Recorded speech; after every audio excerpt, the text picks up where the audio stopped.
Hi అండి, welcome to my channel. ఈరోజు నేను హై నెక్ బ్లౌజు కటింగ్ ఏ విధంగా చేసుకోవాలో చూపిస్తానండి. నా దగ్గర కొలత బ్లౌజ్ ఉందండి. కొలత బ్లౌజ్తో ఏ విధంగా కట్ చేయాలి, ఒకవేళ లేకపోతే ఏ విధంగా కట్ చేసుకోవాలి అది కూడా చెప్తానండి. ఎక్కడ స్కిప్ చేయకుండా జాగ్రత్తగా చూడండి. ఫస్ట్ అయితే మనము నడుము కొలత ఎంత ఉందో చూసుకోవాలి. ఇక్కడ ఉక్సు పట్టీ నుండి స్టార్ట్ చేసుకొని చూడండి, ఈ విధంగా ఉక్సు పట్టీ నుండి స్టార్ట్ చేసుకొని కాజా పట్టీ యొక్క కాజా వరకు మాత్రమే చూసుకోవాలండి. ఈ విధంగా కరెక్ట్గా పట్టుకొని చూసుకోవాలి, ఎక్కడ కూడా లూజ్గా వదలకుండా. చూడండి, ఇక్కడ 34 అవుతుంది నాకు. 34 అంటే మనకు పెద్ద సైజ్ బ్లౌజ్ కదండి. పెద్ద సైజ్ బ్లౌజ్ కాబట్టి షోల్డర్ ఏ విధంగా పెట్టుకోవాలి, చంక రౌండ్ ఏ విధంగా తీసుకోవాలి, ఇవన్నీ మీకు చూపిస్తాను చూడండి. ఫస్ట్ అయితే మనం బ్లౌజ్ని ఈ విధంగా పరుచుకొని అయితే చెస్ట్ లూజ్ అనేది చూసుకోవాలండి. ఎందుకంటే ఈ హై నెక్ బ్లౌజ్కి చెస్ట్ లూజ్ అనేది ఈజీగా చూడొచ్చు. ఎవరైనా కూడా కొత్తగా నేర్చుకునే వాళ్ళు కూడా ఈజీగా చూడొచ్చండి. చూడండి, ఇక్కడ 21 అంటే 42 వరకు ఉందండి. మనకు 42 వరకు చెస్ట్ లూజ్ ఉంది. 34 అనేది నడుమండి. చెస్ట్ లూజ్ అనేది ఎక్కువగా ఉంటుందండి హై నెక్ బ్లౌజులకి, బోట్ నెక్ బ్లౌజులకి. ఎందుకంటే మనము షోల్డర్ అనేది పెద్దగా పెడతాం కాబట్టి. ఇప్పుడైతే నడుముని ఇలా సగానికి ఫోల్డ్ చేసుకొని ఈ విధంగా నడుము అయితే మార్కింగ్ చేసుకోవాలండి. ఫస్ట్ ఈ విధంగా మార్కింగ్ చేసుకున్న తర్వాత 1 ఇంచ్ ఎక్స్ట్రాగా మనం డాట్స్ కోసం అయితే మార్కింగ్ చేసుకోవాలి. ఇప్పుడు బ్లౌజ్ హైట్ ఎంత ఉందో చూసుకోవాలండి. ఇలా షోల్డర్కి సగానికి పట్టుకొని ఇలా డాట్ దగ్గర నుండి పట్టుకొని అయితే కరెక్ట్గా మనము హైట్ అనేది మార్కింగ్ చేసుకోవాలి.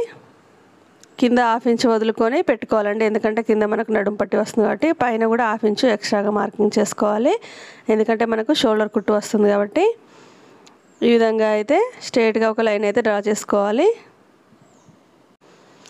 ఇప్పుడు మనం హైట్ నడుము కొలత 2 కలిపి ఇలా ఒక బాక్స్ లాగా అయితే డ్రా చేసుకోవాలండి. ఇలా డ్రా చేసుకున్న తర్వాత మనం హై నెక్ కాబట్టి ఏ విధంగా చేసుకోవాలో చూపిస్తానండి. ఇప్పుడు 2 ఇంచెస్ అయితే ఎక్స్ట్రాగా మనం మార్కింగ్ చేసుకుంటాం కదా నార్మల్ బ్లౌజ్కి. అయితే హై నెక్కి ఏ విధంగా చేసుకోవాలో చూపిస్తాను. మనం చెస్ట్ లూజ్ అనేది ఇలా కూడా చూసుకోవచ్చండి. చంక కింద నుండి ఈ విధంగా పెట్టుకొని మనం డైరెక్ట్ బ్లౌజ్ తోటి కూడా చెస్ట్ లూజ్ అనేది చూసుకోవచ్చు. ఈ విధంగా అయితే చంక కింద నుండి నేను ఇలా ఫోల్డింగ్ చేసుకొని ఇక్కడ చూడండి చెస్ట్ లూజ్ అనేది మార్కింగ్ చేస్తున్నాను. ఇలా ఈజీగా ఉంటుందండి. చూడండి, ఇలా మనం డ్రా చేసిన లైన్ కంటే 1 ఇంచ్ ఎక్స్ట్రాగా ఉంది కదా ఇక్కడ. ఎందుకంటే హై నెక్ బ్లౌజ్ కాబట్టి ఇలా ఎక్కువగా వస్తుంది. ఇప్పుడు నడుము కొలతకు చెస్ట్ కొలతకు అయితే ఈ విధంగా క్రాస్గా ఒక లైన్ డ్రా చేశాను. అదేవిధంగా మనం ఎక్స్ట్రా క్లాత్ కోసం కూడా 1 ఇంచ్ అనేది ఈ విధంగా ఎక్స్ట్రాగా తీసుకోవాలండి. మనం బోట్ నెక్ బ్లౌజ్కు హై నెక్ బ్లౌజ్కి అయితే ఈ విధంగా ఎక్స్ట్రా వస్తుందండి. నార్మల్ బ్లౌజ్ కంటే ఈ బ్లౌజులు కట్ చేసేటప్పుడు 1 ఇంచ్ ఎక్స్ట్రా తీసుకోవాలండి చెస్ట్ లూజ్ అనేది. ఇప్పుడు ఫుల్ షోల్డర్ని అయితే ఈ విధంగా సగానికి ఫోల్డ్ చేసుకొని అయితే మార్కింగ్ చేసుకోవాలండి. మనము ఒకవేళ మీరు బాడీ తోటి కొలతలు తీసుకుంటే కనుక షోల్డరు ఎంతవరకు ఉందో అంతవరకు తీసుకొని దానికి సగానికి అయితే మార్కింగ్ చేసుకోవాలండి. చూడండి, ఈ విధంగా సగానికి అయితే వేసుకున్నాను. వేసుకొని ఇక్కడ మనకు షోల్డర్ దగ్గర కుట్టు ఉంటుంది కదా, ఈ కుట్టు కంటే 1/2 ఇంచ్ ఎక్స్ట్రాగా అయితే మార్కింగ్ చేసుకోవాలి. ఇక్కడ వీడియో అనేది మీకు సరిగా కనిపించడం లేదండి, ఏమనుకోకండి. నాకు ట్రైపాడ్ అనేది కరెక్ట్గా లేదు. ఇక్కడ 8 ఇంచెస్ ఉందండి షోల్డరు. ఎందుకంటే మనకు చాలా పెద్ద సైజ్ బ్లౌజ్ కాబట్టి 8 ఇంచెస్ అయితే తీసుకున్నాను. కొద్దిగా చిన్న సైజ్ బ్లౌజ్ అయితే కొద్దిగా తక్కువ 7.5, 7 అట్లా తీసుకోవచ్చండి. ఇక్కడ చంక డౌన్ వచ్చేసి 7.5 అయితే తీసుకోవాలండి. చూడండి, చంక డౌన్ 7.5 తీసుకోవాలి. కొలత బ్లౌజ్లో కూడా అంతే ఉందండి, నేను మీకు చూపించడం మర్చిపోయాను. 7.5 ఉంది చంక డౌను. ఇప్పుడు ఇక్కడ మనమైతే చంక డౌన్ మార్కింగ్ చేసాం కదా, దీనికంటే ఒక 1/2 ఇంచ్ అనేది ఈ విధంగా లోపలికైతే మార్కింగ్ చేసుకోవాలండి. ఎందుకంటే మనకు బ్లౌజ్ అనేది పట్టినట్టుగా అద్దినట్టుగా రావడానికి. ఇక్కడ మళ్ళీ కర్వ్ కోసం అయితే 1 ఇంచ్ సరిపోతుందండి. 1 ఇంచుకు ఇలా పెట్టుకొని ఇలా కర్వ్ షేప్ డ్రా చేసుకుంటే సరిపోతుంది. అయితే ఇక్కడ మనము ఈ 1/2 ఇంచ్ లోపలికి మార్కింగ్ చేసాం కదా, ఇలా చేయడం వల్ల బ్లౌజ్ ఏంటంటే మనకు బుగ్గల్లాగా రాకుండా చాలా నీట్గా వస్తుందండి. పైన మాత్రం ఏ విధంగా ఏం చేయకూడదు, ఓన్లీ కింది వైపు మాత్రమే ఒక 1/2 ఇంచ్ అనేది ఇటుగా మార్కింగ్ చేసుకోవాలి. ఇప్పుడు ఫుల్ షోల్డర్ 8 ఉంది కదా, దీంట్లో మనకు నెక్ ఎంత షోల్డర్ ఎంత చూసుకుందామండి. బ్లౌజ్ని అయితే మనం ఇలా సగానికి ఫోల్డ్ చేసుకొని మనము షోల్డర్ ఎలా చూసుకున్నామో అలాగే నెక్ కూడా చూసుకోవాలండి. చూడండి, నెక్ ఉంది కదా, ఈ నెక్ దగ్గర ఒక మార్కింగ్ చేసుకొని దీనికంటే ఒక 1/2 ఇంచ్ ముందుకైతే మనము మార్కింగ్ చేసుకోవాలి. చూడండి, నెక్ని ఈ విధంగా పెట్టుకొని ఒక పావు ఇంచు ముందుకైతే ఒక మార్కింగ్ చేస్తున్నాను చూడండి.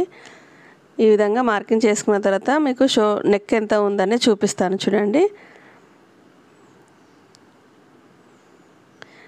చూడండి ఇలా పావు ఇంచు ముందుకు మార్కింగ్ చేసిన తర్వాత నాకు 3.2 అయితే ఉందండి. అయితే కస్టమర్ వచ్చేసి కొద్దిగా ఎక్కువగా పెట్టమన్నారు, అందుకే నేను 3.5 అయితే తీసుకుంటాను. నెక్ అనేది కొద్దిగా ఎక్కువగా పెట్టమన్నారు. చూడండి నేను ఇక్కడ 3.5కి అయితే మార్కింగ్ చేస్తున్నాను. 3.5కి మార్కింగ్ చేసుకొని మనకు నెక్ కూడా 1 ఇంచ్ పెట్టుకుంటే సరిపోతుందండి హై నెక్కి. కానీ ఇక్కడ కస్టమర్ వచ్చేసి అలా పైకి ఉండడం వల్ల కొద్దిగా నాకు ఇబ్బందిగా ఉంది, కొద్దిగా కిందికి పెట్టామని అన్నారు. అందుకే నేనైతే 2 ఇంచెస్కి అయితే పెడుతున్నాను. ఇక్కడ ఇలా 2 ఇంచెస్కి అయితే ఈ విధంగా డ్రా చేసుకుంటే సరిపోతుందండి నెక్. మళ్ళీ ఒకసారి చెప్తాను వినండి. 3.5 తీసుకున్నాను నేను నెక్, మిగిలిందంతా మనకి షోల్డర్లోకి వెళ్ళిపోతుంది. ఇక్కడ షోల్డర్ దగ్గర ఇలా కిందకైతే మనము క్రాస్గా డ్రా చేసుకోవాలండి. కొంచెము బోట్ నెక్ బ్లౌజ్కి ఏ విధంగా చేసుకుంటామో అదే విధంగా. ఇప్పుడైతే మనకు బ్యాక్ పార్ట్ మార్కింగ్ అనేది కంప్లీట్ అయిపోయిందండి. ఈ మార్కింగ్ పై నుండి కటింగ్ చేసుకుంటే సరిపోతుంది. అదేవిధంగా ఫ్రంట్ పార్ట్ ఏ విధంగా కట్ చేసుకోవాలో కూడా చూపిస్తానండి. ఎందుకంటే మనకి కొలత బ్లౌజ్ ఉంది కాబట్టి మీకు చాలా ఈజీగా అర్థమవుతుందండి. అదేవిధంగా ఒకసారి వాళ్ళు మనకు వేసుకొని చూసిన తర్వాత బాగుంది అని చెప్తే కనుక మనకి కటింగ్ అనేది చాలా ఈజీ అయిపోతుందండి. అందుకే నేను మీకు చూపిస్తున్నాను ఈ వీడియో అనేది. చూడండి ఇప్పుడు ఫ్రంట్ పార్ట్ కట్ చేయాలి కదా. అయితే నాకు క్లాత్ అనేది తక్కువగా అనిపిస్తుందండి, అందుకే నేను ఫస్ట్ హ్యాండ్స్ అనేది కట్ చేసుకుంటున్నాను. హ్యాండ్స్ కట్ చేసుకున్నానండి. ఇప్పుడు హ్యాండ్స్ కట్ చేసుకున్న తర్వాత ఫ్రంట్ పార్ట్ కటింగ్ చూపిస్తాను చూడండి. ఇలా మనకున్న క్లాత్లోనే మనం అడ్జస్ట్ అనేది చేసుకోవాలండి. చూడండి ఈ విధంగా బ్యాక్ పార్ట్ని తీసి అయితే స్ట్రేట్గా ఈ విధంగా వేసుకోవాలండి. మనకు క్రాస్ కటింగ్ అనేది ఉండదండి. మనకు ఈ హై నెక్ కదా, ఈ హై నెక్ బ్లౌజ్కి క్రాస్ కటింగ్ అనేది చేసుకోకూడదు, స్ట్రేట్ కటింగ్ చేసుకోవాలి. కాబట్టి ఈ విధంగా స్ట్రేట్గా మనం క్లాత్ అనేది అడ్జస్ట్ చేసుకొని స్ట్రేట్గా వేసుకుంటే సరిపోతుందండి. ఇప్పుడు దీని చుట్టూ అయితే మనము ఈ విధంగా సేమ్ మార్కింగ్ చేసుకోవాలి.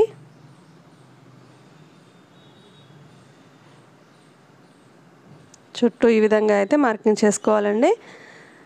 ఇలా మార్కింగ్ చేసుకున్న తర్వాత కింది వైపున మనమైతే 2 ఇంచులు ఇలా ఫోల్డ్ చేసుకొని ఎలా మార్కింగ్ చేసుకుంటామో అదే విధంగా చేసుకోవాలండి. నార్మల్ బ్లౌజ్కి ఏ విధంగా చేసుకుంటామో అదే విధంగా చేసుకోవాలి. ఎందుకంటే నేను ఇక్కడ షేప్ బెల్ట్ వచ్చేటట్టుగా కుడుతున్నాను, అందుకే. ఇప్పుడైతే మనం నెక్ 3.5కి అయితే ఇక్కడ మార్కింగ్ చేసాం కదా. నెక్ పొడవు ఎంత అనేది ఈ కొలత బ్లౌజ్లో నుండి చూసుకుందామండి. ఫస్ట్ టైం మనము కొలత బ్లౌజ్ లేకుండా కట్ చేసినప్పుడు చాలా భయంగా ఉంటుంది కదా, ఇది ఎలా కట్ చేయాలని. అందుకే నేను మీకు కొలత బ్లౌజ్ తోటి చూపిస్తున్నాను. ఇక్కడ మనం కొద్దిగా లోపలికి అయితే పెట్టుకోవాలండి. ఒక పావు ఇంచు లోపలికి పెట్టుకొని ఇక్కడ ఉక్సు పట్టికి కూడా మనము క్లాత్ అనేది వదులుకొని ఈ విధంగా అయితే పెట్టుకోవాలి. అదేవిధంగా మనము షోల్డర్ దగ్గర కొద్దిగా దగ్గరికి పెట్టుకొని కిందికి వచ్చే కొద్ది చూడండి ఇలా లోపలికి అని పెట్టుకోవాలండి. అప్పుడే మనకు నెక్ అనేది కరెక్ట్గా సెట్ అవుతుంది. చూడండి మళ్ళీ చూపిస్తాను. ఇక్కడ షోల్డర్ కిందకు పెట్టుకోవాలి. అదేవిధంగా ఉక్సు పట్టికి కూడా క్లాత్ వదులుకొని పెట్టుకొని మనము రౌండ్ వచ్చే దగ్గర కొద్దిగా లోపలికి పెట్టుకోవాలి. ఇప్పుడు ఖర్చు వదులుకొని అయితే ఈ విధంగా మనము నెక్ అనేది డ్రా చేసుకోవాలి. ఇలా డ్రా చేసుకున్న తర్వాత టేప్తో కూడా చూపిస్తాను మీకు, ఒకసారి చూడండి. ఇక్కడ నెక్ వెలుపు 3.5 ఉంది కదండి కరెక్ట్గా. నెక్ పొడవు అనేది చూడండి, ఇక్కడ నెక్ పొడవు అనేది 6 ఇంచెస్ అయితే ఉందండి కరెక్ట్గా. 6 ఇంచెస్ పెట్టుకోండి, లేదంటే మీరు 6.5 కూడా పెట్టుకోవచ్చు. ఒకవేళ చెస్ట్ ఎక్కువగా ఉన్న వాళ్ళకైతే 5.5 వరకు పెట్టుకోండి. అంతేగాని 4 ఇంచెస్ 3 ఇంచెస్ అలా అయితే పెట్టుకోకండి, బ్లౌజ్ పాడైపోతుంది. చూడండి ఇక్కడ కూడా వెడల్పు అనేది కొద్దిగా ఎక్కువ తీసుకోవాలి రౌండ్ షేప్ వచ్చే దగ్గర. అక్కడ కూడా మీరు భయపడి తక్కువగా తీసుకోకూడదండి. అలా తీసుకోవడం వల్ల ఏంటంటే వాళ్ళకు బ్లౌజ్ అనేది కరెక్ట్గా షేప్ రాదు. వెడల్పు అనేది ఖచ్చితంగా ఎక్కువగానే తీసుకోవాలండి. సేమ్ నేను ఇప్పుడు ఎలాగా డ్రా చేశానో అదే విధంగా మీరు డ్రా చేసుకోండి. ఇక్కడ చంక దగ్గర కూడా ఫ్రంట్ సైడ్ కాబట్టి మనం లోత్ అనేది తీసుకోవాలండి. ఇలా చేసుకోవడం వల్ల బ్లౌజ్ అనేది పర్ఫెక్ట్గా సెట్ అవుతుందండి. చూడండి ఇక్కడ క్రాస్గా తీసుకోవాలి షోల్డర్ దగ్గర. నెక్ వెడల్పు దగ్గర మాత్రం మీరు అస్సలు భయపడకుండా కంగారు పడకుండా పైన 3.5 కిందికి వచ్చేసరికి రౌండ్ దగ్గర 4 ఇంచెస్ లాగా ఉండేటట్టుగా చూసుకోండి. ఇప్పుడు చెస్ట్ హైట్ అనేది చూసుకోవాలండి. ఇక్కడ షోల్డర్ దగ్గర 1/2 ఇంచ్ వదులుకొని ఈ విధంగా చూసుకుంటే చూడండి నాకు ఇక్కడ క్లాత్ అనేది తక్కువ పడింది. మనం 2 ఇంచెస్కి లైన్ డ్రా చేసాం కదా, దానికంటే ఒక 1 ఇంచ్ అనేది ఎక్స్ట్రాగా వస్తుందండి, పెద్ద సైజ్ బ్లౌజ్ కాబట్టి. ఇప్పుడు మనం మార్కింగ్ చేసుకున్నాం కదా, ఈ మార్కింగ్ పైన కటింగ్ చేసుకుంటే సరిపోతుంది. ఈ వీడియో మీకు నచ్చితే ఖచ్చితంగా లైక్ చేయండి. మన ఛానల్ తప్పకుండా సబ్స్క్రైబ్ చేసుకోండి. మీకు ఏమైనా డౌట్స్ ఉంటే నన్ను అడగండి. నేను ఆల్రెడీ ఈ బ్లౌజ్ కుట్టి కస్టమర్కి ఇచ్చాను, వాళ్ళు బాగుందని చెప్పారు. తర్వాత మీకు వీడియో అనేది షేర్ చేస్తున్నాను. చాలా బాగా సెట్ అయిందని చెప్పారండి ఫోన్ చేసి.